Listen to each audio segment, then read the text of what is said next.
கர்த்தருடைய பரிசுத்த நாமத்திற்கு மகிமை உண்டாவதாக. ஒரு நாளை கூட தேவன் கூட்டி கொடுத்த கிருபைக்காக கொடான கொடி நன்றி. இன்று தேவன் நமக்கு கொடுக்கும் வார்த்தை சங்கீதம் 37வது அதிகாரம் 39 40வது வசனம்.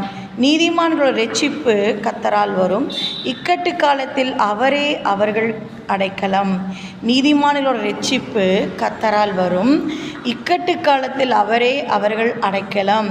கர்த்தர் அவர்களுக்கு உதவி செய்து அவர்களை விடுவிப்பார். அவர்கள் அவரை நம்பியிருக்கிறபடியால் அவர்களை துன்மார்க்குடைய கைக்கு தப்புவித்து இரட்சிப்பார். ஆமென். கர்த்தர் அவர்களுக்கு உதவி செய்து அவர்களை விடுவிப்பார். நீதிமானாக இருக்கிற நமக்கு இரட்சிப்பு கர்த்தரால் மாத்திரம்தான் வரும்.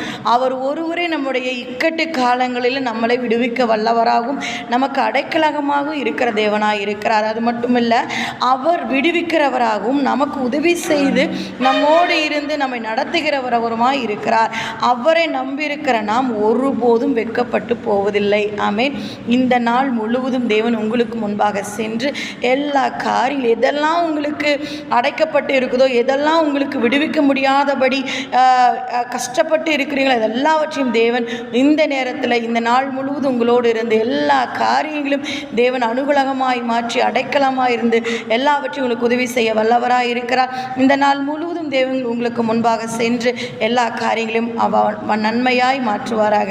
God bless you. God bless you.